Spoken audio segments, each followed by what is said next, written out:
நாம வாழக்கூடிய இந்த உலகத்துல ராணுவத்துல கண்டிப்பா 2 ஆண்டுகள் பணியாற்றியே ஆக வேண்டும். அதாவது பெண்கள் அந்த நாட்டுல இருக்கக்கூடிய பெண்கள் கண்டிப்பாக 2 ஆண்டு குறைந்தபட்சம் 2 வருஷமாச்சு கண்டிப்பா ராணுவத்துல பணியாற்றியே ஆகணும் அப்படின்ற கட்டாயம் உள்ள நாடு எந்த நாடு? எந்த நாட்டு பெண்கள் ராணுவத்துல கண்டிப்பா பணியாற்றுறாங்க அப்படின்ற தகவல் தான் நாம இந்த பதிவுல பார்க்க போறது. நம்ம சேனல் ஃபர்ஸ்ட் தான் பாக்குறீங்கன்னா சப்ஸ்கிரைப் வச்சுக்கோங்க. அப்பதான் நாம போடக்கூடிய அற்புதமான அதிசயமான தகவல் உங்களுக்கு தெரிஞ்சுட்டே இருக்கும். அதை பார்த்து நீங்க பயன்படும். மேலும் நீங்க பண்ற ஒவ்வொரு சப்ஸ்கிரைபுக்கும் உங்கள் சார்பாக ஒவ்வொரு மரக்கல் வாங்க வீடியோ போலாம். ராணுவத்தில் கட்டாய பணியாற்றக்கூடிய பெண்கள் எந்த நாட்டு இருக்காங்கிற தகவலை தெரிஞ்சுக்கலாம்.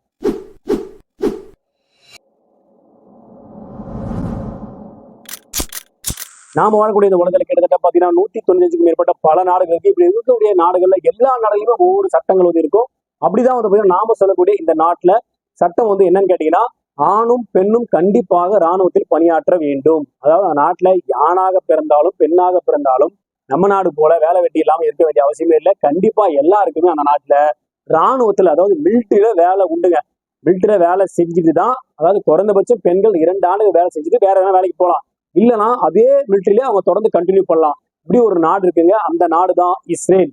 இப்போ சமீபத்தோட பாத்தீங்கன்னா இஸ்ரேலுக்கும் பல நாடுகளுக்கு இடையே போர் நடந்துட்டு இருக்கு. நம்ம அந்த வட்டத்துக்குள்ள போவேனா. ஆனா இஸ்ரேல் இருக்கக்கூடிய எல்லா பெண்களும் இஸ்ரேல்ல ஆணாக பிறந்தா கண்டிப்பா அவங்க மிலிட்டரிக்கு போகணும். அது வேற விஷயமே கிடையாது. பெண்ணாக பிறந்தாலும் 2 ஆண்டுகள் குறைந்தபட்சம் அவங்க பாத்தீங்கன்னா அங்க மிலிட்டரியில பணியாற்ற வேண்டும். அது எந்த துறையா இருந்தாலும் பரவாயில்ல. துப்பாக்கி சண்டை போற துறையா இருந்தாலும் பரவாயில்ல. கம்ப்யூட்டர்ல உட்காந்து வேலை செய்கிற துறையா இருந்தாலும் பரவாயில்ல. எந்த துறையா இருந்தாலும் கண்டிப்பா இஸ்ரேல பிறக்கக்கூடிய எல்லா பெண்களும் 2 ஆண்டுகள் கண்டிப்பாக அங்க ராணுவத்தில் பணியாற்ற வேண்டும். அவங்க திருமணமானாலும் திருமணமாகவில்லை என்றாலும் எந்த விஷயமும் அவங்களுக்கு பொருத்தம் கிடையாது. கண்டிப்பா அவங்க மிலிட்டரியில 2 இயர்ஸ் ஒர்க் பண்ணி தீரணும் அப்படின்ற விஷயமா பார்க்கப்படுது. அதுக்கப்புறம் அவங்க கண்டினியூ பண்ணாலும் கண்டினியூ பண்ணிக்கலாம். இல்ல அவங்க 2 வருஷம் நான் பண்ணது போதும், நான் வேற ஜாபுக்கு போறேன்னு சொல்லிட்டு வேற ஜாபுக்கும் போகலாம். அதுக்கு மேல அவங்களை கட்டாயப்படுத்த மாட்டாங்க. ஆனா கண்டிப்பாக 2 வருடம் ராணுவத்தில் பணியாற்ற வேண்டும் என்பது இஸ்ரேலின் சட்டம். இஸ்ரேலுடைய மொத்த மக்கள் தொகை 97.6 lakhs அங்க இருக்காங்க.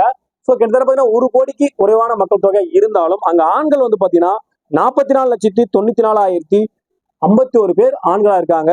பெண்கள் பாத்தீங்கன்னா 45,59,907 ஆண்களை காட்டிலும் பெண்கள் தான் அதிகப்படியா இருக்காங்க இஸ்ரேல்ல. சோ கண்டிப்பா அங்க ராணுவத்துல பாத்தீங்கன்னா அதிகப்படியா பெண்கள் தான் இருப்பாங்கன்னு நான் நினைக்கிறேன். அந்த அளவுக்கு பெண்கள் அங்க அதிகப்படியா இருக்காங்க. இது மட்டும் இல்லாம அதாவது இந்த உலகத்திலேயே வன்முறையை கையாளக்கூடிய பெண்களும் அவங்க தான் அப்படின்ற ஒரு கிரீடத்தையும் அவங்க வச்சிருக்காங்க.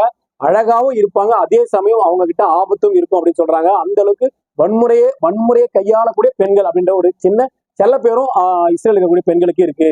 சோ இதுக்காகவே இஸ்ரேல பள்ளி பருவத்திலிருந்தே, அதாவது பள்ளியில படிக்கும் போதே அவங்களுக்கு பள்ளி கல்வி கூட சேர்த்து அவங்களுக்கு ராணுவத்தோட கட்டமைப்பு சொல்லி கொடுக்குறாங்க. ராணுவ பயிற்சி கொடுத்துக்கிட்டே வராங்க. இதோட விளைவாக தான் அவங்க படித்து முடிச்சதும் 2 வருஷம் அவங்க மிலிட்டரியில ரொம்ப ஈஸியா அவங்களால ஒர்க் பண்ண முடியுது அப்படின்ற விஷயம் பார்க்கப்படுது. இது முக்கியமான காரணம். ஆரம்ப நிலை கல்வியில இருந்து அவங்களுக்கு அந்த ராணுவத்தை பத்தின அந்த அறிவை அவங்களுக்கு போதிக்கிறாங்க, அதை ட்ரெயின் பண்றாங்க. ஸோ அதோட விளைவு தான் அவங்க படிச்சு முடிச்சதும் ராணுவத்துல 2 வருஷம் ரொம்ப ஜாலியா ரொம்ப என்ஜாய் பண்ணி பணியாற்றுறாங்கிற விஷயம் பார்க்கப்படுது. பல அதீத கண்டுபிடிப்புகளும் பாத்தீங்கன்னா நவீன கண்டுபிடிப்புகளும் பாத்தீங்கன்னா அங்க இருக்கக்கூடிய பெண்கள் தான் அதிகப்படியா கண்டுபிடிக்கிறாங்கிற விஷயம் பார்க்கப்படுது. ராணுவத்தில் 2 ஆண்டுகள் கண்டிப்பாக பணியாற்றக்கூடிய பெண்கள் இஸ்ரேல் பெண்கள் அப்படின்ற தகவலை நீங்க தெரிஞ்சுட்டு இருப்பீங்க. நீங்க தெரிஞ்சுக்கிற தகவல் உங்களுக்கு தேவைப்படுச்சு அவங்களுக்கு ஷேர் பண்ணிவிடுங்க. அதே போல கண்டிப்பா இந்த இஸ்ரேல் பெண்களை நினைச்சு நீங்க பெருமைப்படுறீங்க நினைச்சீங்கன்னா கண்டிப்பா லைக் பண்ண பிரஸ் பண்ணி விட்டுருங்க. அதே போல நான் ஃபர்ஸ்ட் டைம் நம்ம சேனல் பாக்குறீங்க சப்ஸ்கிரைப் பண்ணிச்சுக்கோங்க. அப்பதான் நாம போடக்கூடிய அற்புதமான அதிசயமான தகவல் உங்களுக்கு தெரிஞ்சுட்டே இருக்கும். அதை பார்த்து நீங்க பயன்படுத்தி மீண்டும் ஒரு நல்ல பதிவோடு நல்ல தகவலோடு உங்களை சந்திக்கிறேன். நன்றி, வணக்கம்.